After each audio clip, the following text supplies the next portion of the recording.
Sa kinunan bago mo ka lumaki sa akin. Wala na, wala. Pause. Amen. Yan. So, ang ating wala nang iba. Kumiyot pa lang. Isa lang siyang nagsasalita. Isaiah 44, verse 6. Okay na. 3. Gumagana na ba? Rose. Bukan mo yung likod ng typing. Tayo. Sabi ng Panginoon, Malabo naman eh. Israel at ang kanyang matutupol sa Panginoon ng mga ko, ako ang una, ako ang huli, at nagliban sa akin ay walang Diyos. Verse 7, at sino nagaya ko tatawag at magpapahayag at mag-aayos sa ganang akin.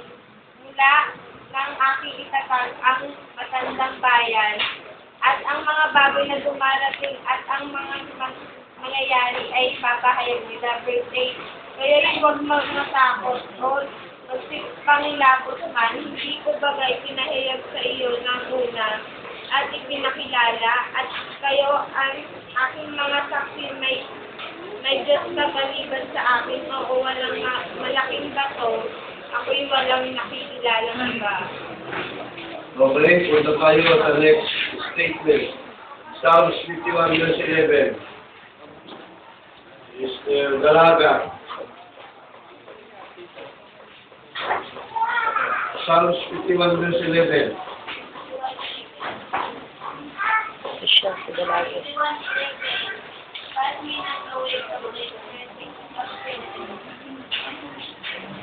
Cast me not away from thy presence, and take not thy Holy Spirit from me.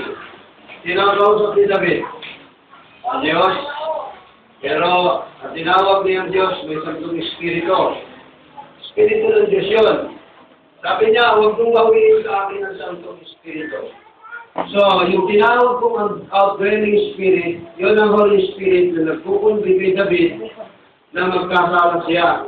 Kasala siya kay Bathsheba at kay Gloria. So, yun din ang Espiritu ng Ama. Sa Old Testament, Hebrew 1:1, so kaya natin ginanggit yung Old Testament kasi meron pa sa New Testament. Sa New Testament, papasok ng anak. Sa Old Testament, yung Ama pa lang. O, yun ang pinapakita natin, nakaliwas ko sa turo ng Trinity. Kaliwas sa mga turo ng mga Jehovah's Witnesses. Yung anak, kasama-sama ng anak, ng Ama, in another being. Pinapakita natin sa verse na yan, sa Old Testament, there is the only one God the Father, as the Holy Spirit in the Old Testament. Punta tayo sa New Testament, Hebrew chapter 1, verse 1 up to 2. Brother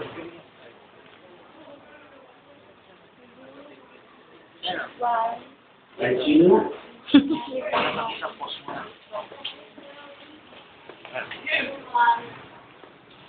Hebrew chapter 1, verse 1 up to 2. Si Eman. Si Matthew. Diyos na nagsalita ng unang panahon sa ating mga magulang sa iba't ibang panahon at sa iba't ibang paraan sa pamamagitan ng mga propeta. Okay, stop. So, noong unang panahon na malang, wala ang anak. Lahat ng anak. Ituloy mo sa verse 2. Ay nagsalita sa akin sa mga araw na ito sa pamamagitan ng kanyang anak na siyang sinalaga na tagapagmana ng lahat ng mga bagay na sa pamamagitan ng kanila ay ginawa ang salita.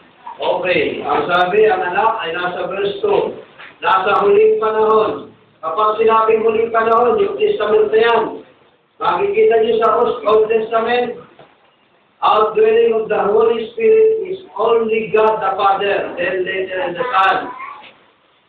So kaya natin, tinitingnan yung mga tracks. Sino yung walang tracks? Taas na yung mga yung meron tracks.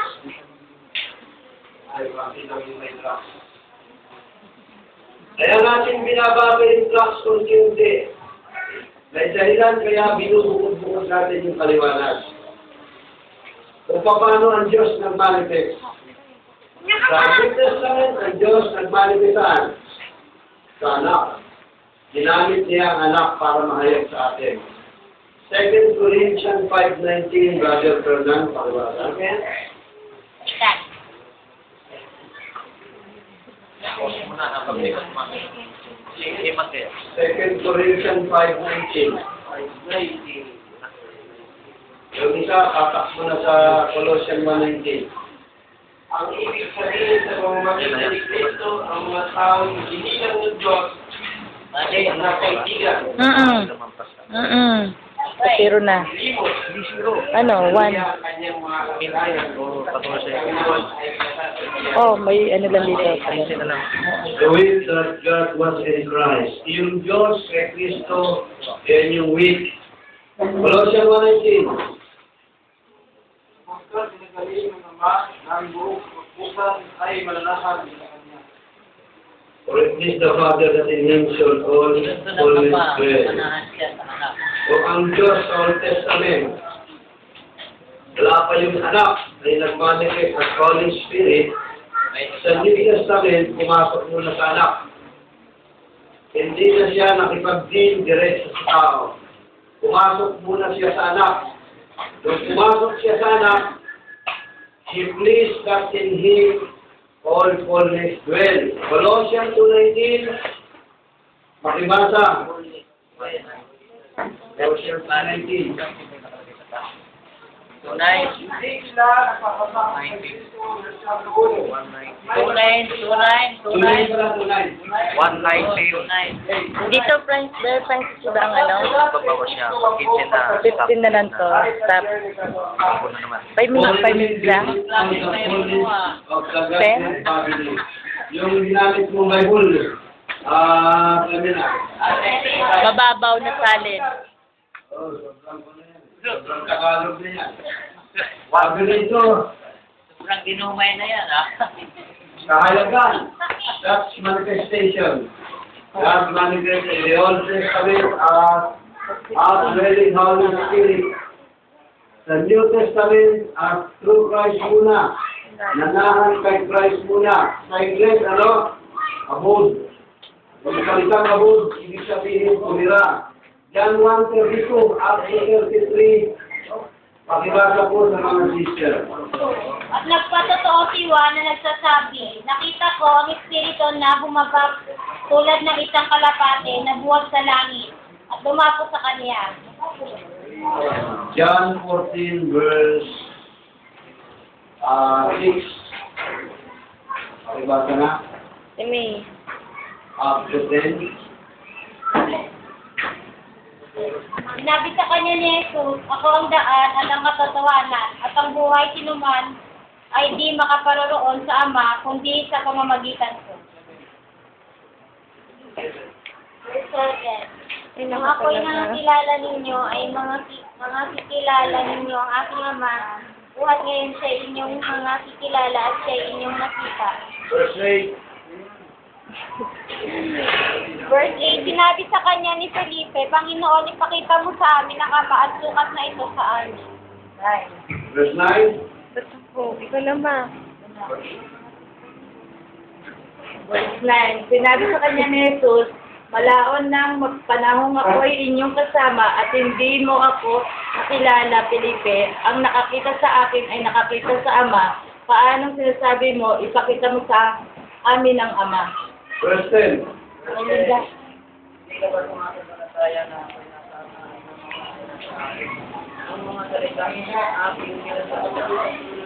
Makasamu.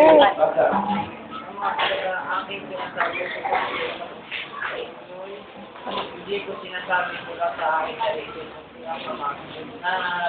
nananatili sa akin ang gumagawa ng kanyang mga gawa. Amen. Sabi tumahan. Yan ang hindi napansin ng walis at saka Trinitarian.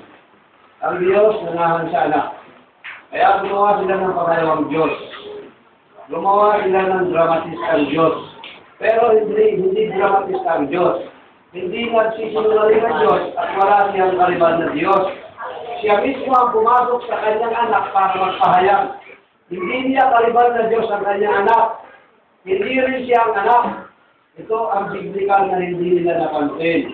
yung pananahan ng Ama sa Anak at pananahan sa John 1 sa pagbautismo kay Jesus Christ. English, John, sabi ng John, sa English ng verse 10, John 14 verse 10, believest that now that I am in the Father, and the Father in me. The words that I speak unto you, I speak not of myself, but the Father that dwelleth in me, He doeth the work.